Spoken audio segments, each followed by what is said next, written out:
What's good, guys? Fantasy Joe back here with our Week 3 running back rankings. If you guys have a standard or PPR question, you can leave it in the comment section down below if you don't know from the rankings.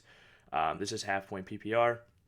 If you guys are new to the channel, please hit that subscribe button, hit that like button, and if you have any questions or comments, any start sit questions, leave them in the comment section down below.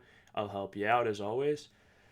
So let's dive into these Week 3 running back rankings. At number 1, we have the chosen one himself, Christian McCaffrey against Houston. Honestly, Christian McCaffrey or Dalvin Cook are probably going to be 1-2 in some combination all year long. Not a whole lot to tune in for there. You're playing all these guys. You're playing Christian McCaffrey. You're playing Dalvin Cook against Seattle. Derrick Henry against Indy. Derrick Henry went absolutely off last week against Seattle. It's a great matchup, obviously, then for Dalvin Cook. I think Henry is going to have a good game. Alvin Kamara faces New England. I think they are going to focus in on him. But, he's Alvin Kamara. You're still playing him. At number 5, I have Aaron Jones against that San Francisco 49ers defense. I think they have a good defense, but they have not stopped the running back from scoring fantasy points this year. So that's why I have Aaron Jones as a top 5 play. Obviously, he lit it up last week against Detroit. Very different defenses, though. At 6, we've got Austin Eckler against Kansas City. We've seen that he looks fully healthy now. The hamstring looks ready to go.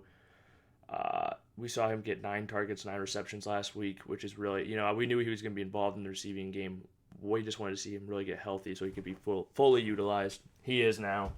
In that Kansas City game, they're going to need to put up some points. He's also been getting the goal line carries. I'm super excited about Austin Eckler season long. Now he's looking healthy. I think he'll be close to a top 6 play basically all year. Assuming, that offense can keep working like they have and showing positive signs. At 6, we've got Chris Carson against Minnesota. Minnesota struggled to stop the run. Chris Carson's the guy there. At 8, we've got Nick Chubb against Chicago. That Bears defense is pretty solid, but that Chicago running game, that Cleveland running game is legit. And I think they will continue to be good this week against Chicago. 9, we got Naji Harris against Cincinnati. Najee's just involved in so many aspects of the game. I think he salvaged his last week with that touchdown catch. He could do that any given week, any given play. He could just go, with the volume he's getting, punch one in, save his whole week. Not that he saved it necessarily, but definitely helped him out. But yeah, I still have faith in Naji Harris. See him as a top 10 play this week. Saquon Barclay at 10 against Atlanta. This one's kind of taking a shot, but I'm just guessing because he had the long week off. He was more involved last week. He started to look like himself a little bit against that tough Washington front. But had that long run. Daniel Jones being able to keep those defensive ends honest on those read actions can do a lot for him as well. So I've got Saquon as a top 10 play this week. 11, Ezekiel Elliott against Philly.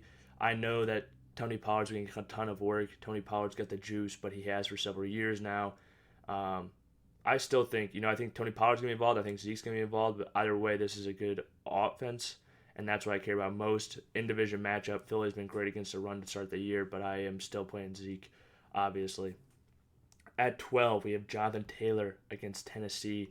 I think this one could move up if Carson Wentz could play. I'm a little worried about him not being able to play this week. We'll see, though. But yeah, Tennessee's defense hasn't been great, so I think Jonathan Taylor's definitely a top 12 play this week, maybe even higher, like I said. If Carson Wentz is playing, just kind of hedging my bets right now because it's a Wednesday. 13, we got Clyde Edwards-Helaire. Obviously, an awful game last week. Not a great game the week before. But we just saw, both Tony Pollard and Ezekiel Elliott have good games against this LA Chargers front. They love to play 2 high safeties and basically dare you to run the ball. I think the Chiefs are going to be willing to run the ball. Clyde's still playing over 60% of snaps for the Chiefs offense. Was involved in the passing game last week, but I don't see that continuing. They brought him in to catch the ball. He's a first-round draft pick. He's only fumbled once, I think, in his career, and it was last week, so I don't see him getting benched or anything like that. It just was a less than ideal matchup, and I think he could be, I think he could have a good week against the Chargers this week. Number 14, we've got Joe Mixon against Pittsburgh. Tough matchup, but he gets so much volume. I'm still definitely playing him. 15, we got Antonio Gibson against Buffalo. The only worry I have is they get boat raced, and Antonio Gibson comes out of the game a little bit, but I think Antonio Gibson's still going to get volume. I think he's going to get more rushing work than we saw even last week. They were in a shootout with the Giants. They might be in a shootout this week, the same, though. But I think he could get 15 carries this week. David Montgomery against Cleveland. Only reason he's down here at 16, we just haven't seen him utilized as much in the passing game as he was last year. Looks great as a runner. I'd be excited if I was a David Montgomery owner this year, but he's facing Cleveland. 17, we got Elijah Mitchell facing off against Green Bay. He looks to be the healthy running back in that San Francisco 49ers backfield. I think assuming he is healthy, ready to go, I think he'll be the lead back and have a good game against Green Bay. 18, Miles Sanders against Dallas. I'd be excited if I fire up Miles Sanders this week. This is a great matchup. Dallas' defense is not very good, and I think he'll have a good week this week. So I'm firing him up as a top 20 play. 19 and 20, we've got Josh Jacobs against Miami. This one's obviously assuming he plays, can stay healthy. Dealt with an injury or an illness last week. I can't actually remember which one it was. I know he was doing both the week before, but we'll see what is going on with him if he's able to play. I think he will at this point, so that's why I have him in the top 20. He just gets that goal line work on that team. That offense has looked good. Miami has a tough defense, but I still think that he's a worthwhile play. At 20, I've got Tyson Williams facing off against Detroit. He's been getting close to 15 touches a game if he hasn't got 15, I think, each week. I think he had 13 carries last week and several receptions. So I am firing him up for sure against this Detroit team. I feel like if you're not playing him this week, I don't know when you would. He's RB13 on the year so far. And like I said, he got 12 touches week 1, 15 last week. I think he's got a great chance of putting a touchdown in, and I think you'll be very happy with Tyson Williams if he does. DeAndre Swift against Baltimore. We saw what they did to Clyde last week. I think Swift's a better back and obviously more utilized in the passing game. Another thing I want to point out about the Clyde situation is his backup, Damian Williams, punched a touchdown, and if he scores that touchdown, his week's a whole lot better than it was, and then obviously he fumbled as well, but DeAndre Swift's utilized in the passing game. He's splitting more with Jamal Williams. That's the only reason he's this low, and it's a tougher matchup. I don't know what that game script's going to look like, but I think he's basically game script proof. If they're down, he'll be utilizing the passing game. If they're up, he'll be utilizing the rushing game. But yeah, that's a tough matchup with Baltimore. At 22, I've got Darrell Henderson Jr. Keep an eye on this situation. Don't know if he's going to play. Tough matchup either way with Tampa Bay.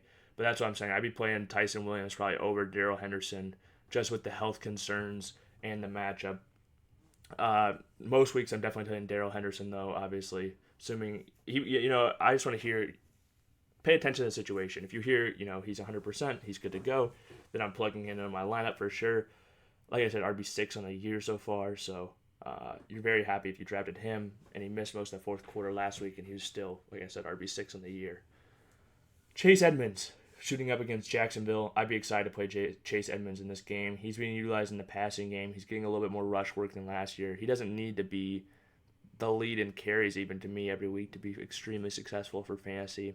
He can do it through the passing game, and as long as he's getting a healthy dose of ground game as well, he's going to be a locked and loaded fantasy play every week as either an RB2 or a flex. 24, we got Damien Harris. He's going against that tough New Orleans front, but I still think he'll be all right. That Patriots offensive line has struggled a little bit to start the season, but I expect, things to come back to the mean a little bit. So yeah, I'm firing up Damien Harris this week as a top 24 play. 25, we got Myles Gaskin against Las Vegas. Hasn't looked great to start the season, but in this Vegas matchup, I'm firing him up. I'm playing him. I think they'll need to utilize him, especially with Tua out this week. I might even slide him a little bit up with that Tua injury, maybe above Damian Harris, but it's very close. Damian Harris is definitely the safer play, but I like the matchup that Gaskin has with Vegas. Javonte Williams at 26 against the Jets. Him and Melvin Gordon have been splitting carries so far. Eventually, he's going to take the mantle. I'm not saying it'll be this week, but I do think, he was more talented runner last week. Melvin Gordon was the week before, but he busted that long run. We'll see how these backs do this week. 27, Devin Singletary against the Washington football team. He's been getting a vast majority of the work for the Buffalo Bills. Zach Moss punched in 2 touchdowns last week, but Devin Singletary's been getting a lot of carries, and it's a tough matchup, but I still think you can play him. At 28, I've got James Robinson against Arizona. James Robinson's definitely been a disappointment. I don't know if he's going to get all the work this week or if he's going to get more work this week, but he's definitely a guy to keep an eye on. Yeah, I definitely lower your expectations for James Robinson though season long at this point. Same thing with Mike Davis against the Giants. Uh, he's a guy who can get you, 10, maybe 16 if he punches in a touchdown, but don't expect a ton from him. That Giants defense is pretty good as well. Melvin Gordon's our last guy against Jacksonville. Similar thing. Or not Jacksonville. I keep doing this in these videos where we keep, I mess up one of the matchups always. I want to say they're playing the Jets. They played Jacksonville last week. But Melvin Gordon against Jacksonville, I think, against the Jets. Excuse me, I keep doing it. You can fire him up for sure. Like I said, they're still splitting the work. He's a back-end RB1 right now. You can play him against the Jets, the New York Jets this week. That concludes our running back rankings. If you guys have made it to this point in the video, please hit that like button, hit that subscribe button if you want to stick around and dominate your friends and family in fantasy football. And if you have any start-sit questions, leave them in the comment section down below, and I'll let you guys know what I think. Thank you guys for watching. This has been Fantasy Joe. See you next.